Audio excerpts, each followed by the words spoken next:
अब हम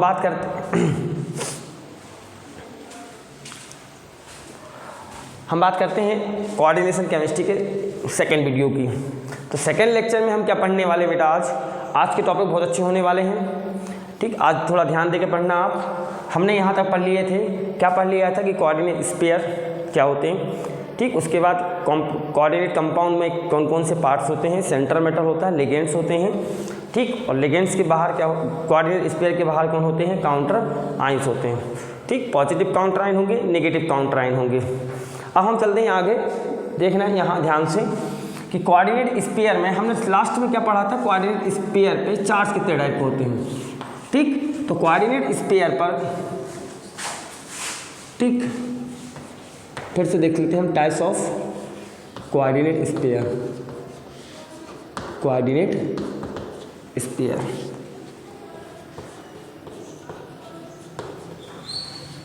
तो एक कोऑर्डिनेट स्फीयर होता है positively charge coordinate sphere, positively charged coordinate sphere. Positive charge coordinate sphere में किस टाइप का लिगेंड्स होगा, पहली चीज। ठीक, किस टाइप के काउंटर आयन होंगे, दूसरी चीज। और तीसरी अपन सेंट्रल एटम की बात करेंगे। तो पहले अपन बात कर लेते हैं किसकी, काउंटर आयन की। तो नेगेटिव काउंटर आयन होगा, कौन होगा, नेगेटिवली चार्ज्ड काउंटर आयन। कौन से चार्ज काउंटर आयन होंगे, नेगेटिवली चार्ज काउंटर आयन। दूसरे कौन से होते हैं,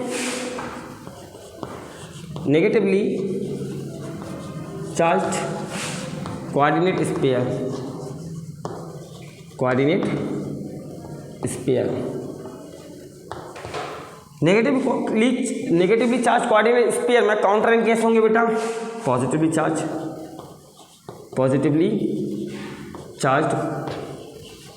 कोऑर्डिनेट स्फीयर होंगे। कौन होंगे, पॉजिटिवली चार्ज काउंटर आयंस होंगे।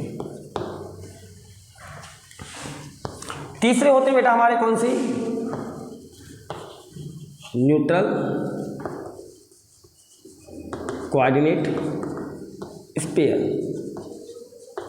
कोऑर्डिनेट स्फीयर क्या है बेटा, तो जैसा मैंने आपको पहले बता दिया था, एक स्क्वायर ब्रैकेट जिसमें सेंट्रल मेटल एटम कोऑर्डिनेटेड होता है किसके साथ, लिगेंड्स के साथ, या लिगेंड्स कोऑर्डिनेटेड होते हैं किसके साथ, सेंट्रल मेटल एटम के साथ। अब एक एग्जांपल उठाते हैं, देखना ध्यान से। ठीक, वही एग्जांपल दोबारा उठा लेते हैं बेटा अपन, FeCN6, सॉरी, देखते हैं। अब हम एग्जांपल लेते हैं पॉजिटिवली स्फीयर का, पॉजिटिव स्फीयर। ठीक, एग्जांपल ले लिया MnNH3, यहाँ मैग्नीशियम क्रोमियम ले लो बेटा, क्रोमियम NH3 और पॉजिटिव चार्ज लगा दिया मैंने, कितना इस पर 3। अब ये हो, यहाँ यदि कोऑर्डिनेट स्फीयर पर पॉजिटिव चार्ज है, यदि स्क्वायर ब्रैकेट पर पॉजिटिव चार्ज है तो क्या कहलाएंगे वे बेटा, पॉजिटिवली चार्ज कोऑर्डिनेट स्फीयर कहलाएंगे, पॉजिटिवली चार्ज कोऑर्डिनेट स्फीयर कहलाएंगे। ठीक, पॉजिटिव चार्ज कोऑर्डिनेट स्फीयर है तो लिगेंड्स क्या कहलाएंगे बेटा हमारे, सॉरी, कोऑर्डिनेट कंपाउंड क्या कहलाएंगे हमारे, क्या कहलाएंगे, पॉजिटिवली चार्ज्ड कॉम्प्लेक्सेस। क्या कहलाएंगे बेटा हमारे, पॉजिटिवली चार्ज कॉम्प्लेक्सेस। अब यहाँ एग्जांपल देखते हैं नेगेटिव चार्ज कोऑर्डिनेट स्फीयर का। ठीक, तो एग्जांपल ले लेते हैं हम FeCN6 और लगा दिया हमने -3।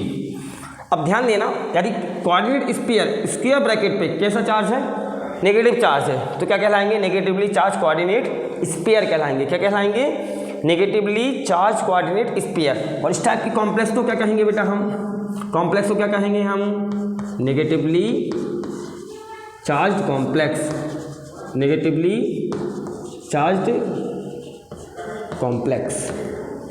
ठीक, तो इनमें काउंटर आयन किस टाइप के लगाएंगे बेटा हम, पॉजिटिव को बैलेंस करने के लिए नेगेटिव और नेगेटिव को बैलेंस करने के लिए पॉजिटिव काउंटर आयन लगाए जाएंगे। तो यहाँ काउंटर आयन हम क्या यूज़ कर सकते हैं, क्लोरीन माइनस यूज़ कर सकते हैं। कितने क्लोरीन लगाएंगे बेटा हम, -3।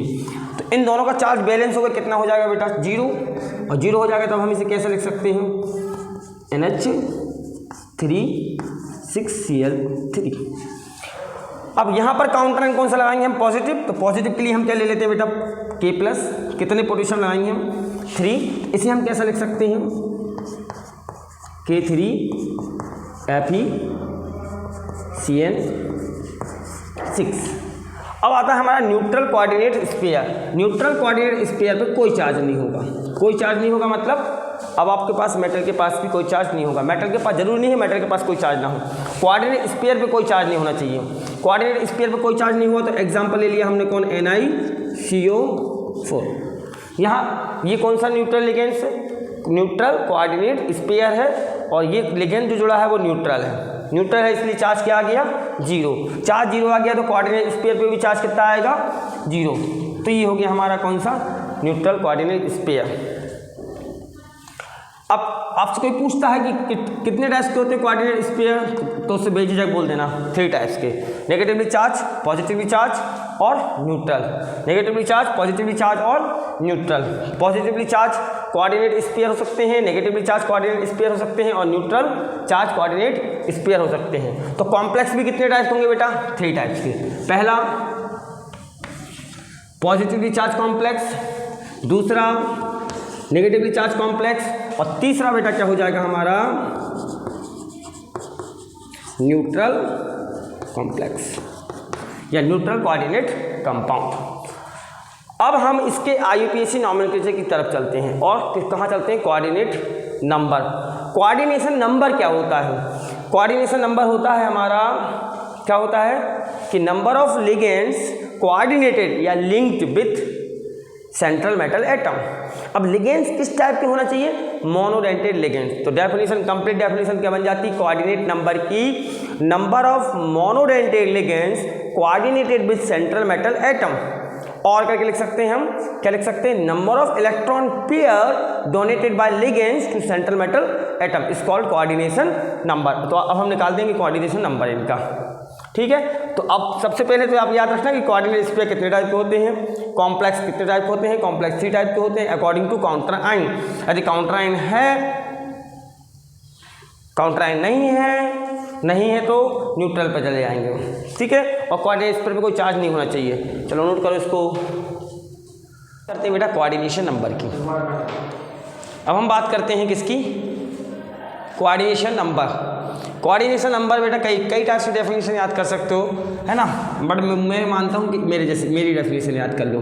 क्या याद करना, द नंबर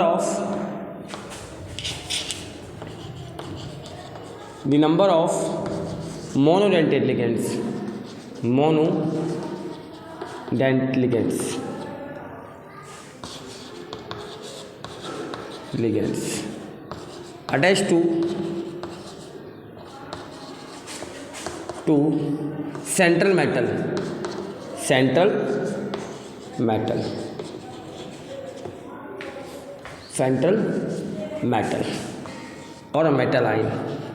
और मेटल आयन, ठीक। तो डेफिनेशन ये भी अच्छी है बेटा, the number of monodentate ligands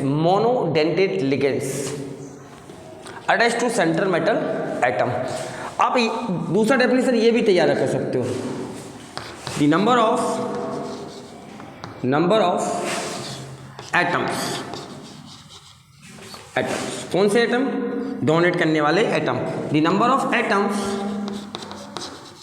attached और coordinated to central metal atom,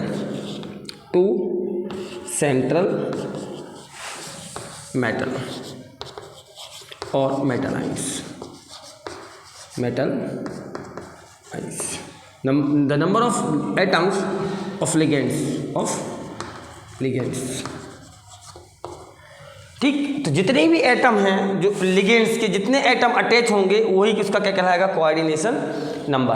अब जो एटम अटैच होंगे वो क्या करेंगे, इलेक्ट्रॉन पेयर को डोनेट करेंगे। तो हम यहाँ लिख सकते हैं अगली definition, the number of electron pairs of ligands donated to central metal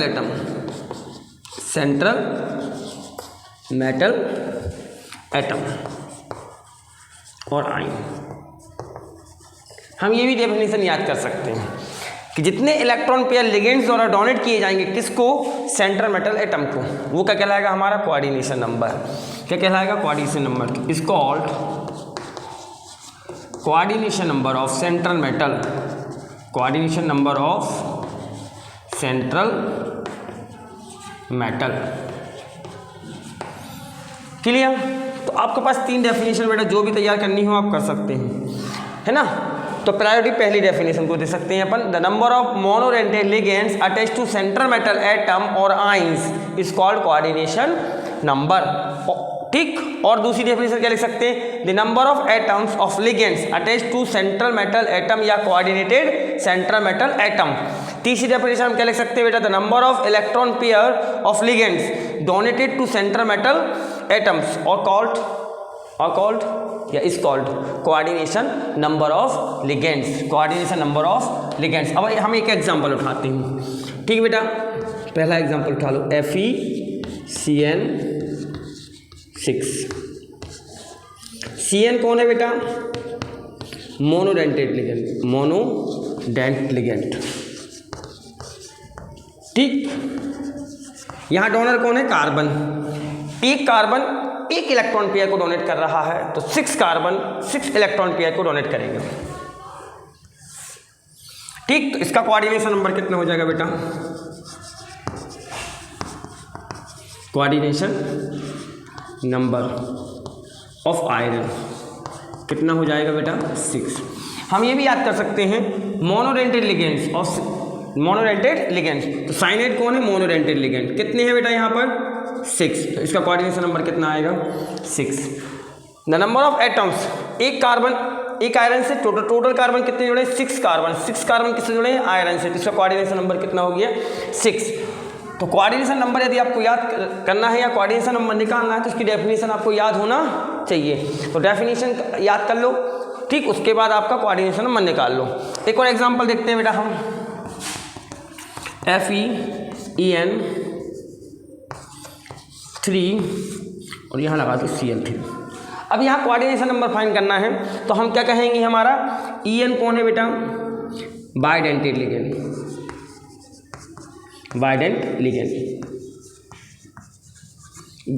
ठीक। ये बाइडेंटेड लिगेंड है, कितने पेयर डोनेट करेगा, एक लिगेंड 2 पेयर डोनेट करेगा। कितने, 2 पेयर डोनेट करेगा। तो 3 लिगेंड्स कितने पेयर डोनेट करेंगे बेटा, 6 पेयर डोनेट करेंगे। तो इसका कोऑर्डिनेशन नंबर कितना जाएगा, 6। कितना जाएगा, 6। तो हमने निकाल लिया कोऑर्डिनेशन नंबर। तो कोऑर्डिनेशन नंबर की डेफिनेशन याद करना, सबसे पहली प्रायोरिटी है कि कोऑर्डिनेशन नंबर आपको पता होगी कोऑर्डिनेशन नंबर क्या है। तो नंबर ऑफ मोनोडेंटेड लिगेंड्स या number of electron pair donated to central metal या number of atoms attach to central metal atom. ये तीनों डेफिनेशन में से आप कोई भी एक डेफिनेशन याद कर सकते हो और कोऑर्डिनेशन नंबर निकाल सकते हो। ठीक। तो इसकी प्रैक्टिस करना बेटा, प्रैक्टिस करना है आपको और इसको नोट करो। अब हम बात करते हैं types of complex based on linked ligands. यदि हमारे पास सेम टाइप के लिगेंड जुड़े हैं, जैसे अमोनिया, ठीक, सभी के सभी लिगेंड कैसे हों, सेम टाइप के हों, तो कॉम्प्लेक्स क्या कहलाएंगे, होमोलेप्टिक कॉम्प्लेक्स कहलाएंगे बेटा, है ना। होमोलेप्टिक कॉम्प्लेक्स ये हो गया। एक एग्जांपल और देख लेते हैं, जैसे ये है,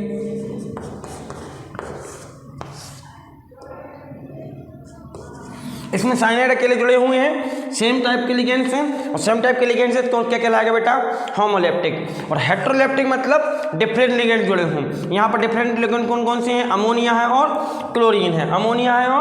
क्लोरीन है, एक और एग्जांपल देख लेते हैं बेटा अपन,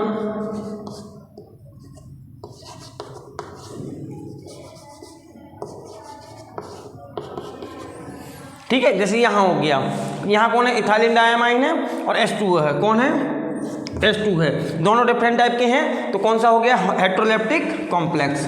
हेट्रोलेप्टिक कॉम्प्लेक्स क्या होंगे बेटा, यदि डिफरेंट टाइप के लिगेंड्स अटैच हैं तो हेट्रोलेप्टिक कॉम्प्लेक्स है, और सेम टाइप के लिगेंड्स अटैच हैं तो कौन है होमोलेप्टिक लिगेंड्स है, सॉरी होमोलेप्टिक कॉम्प्लेक्स है। कॉम्प्लेक्स कितने टाइप के होते हैं, based on linked ligands, based on linked ligands. तो जो लिगेंड्स लिंक हैं यदि वो डिफरेंट टाइप के हैं तो हेट्रोलेप्टिक कॉम्प्लेक्स कहलाएंगे, और सेम टाइप के हैं तो क्या कहलाएंगे होमोलेप्टिक कॉम्प्लेक्स कहलाएंगे। इसको नोट कर लो बेटा।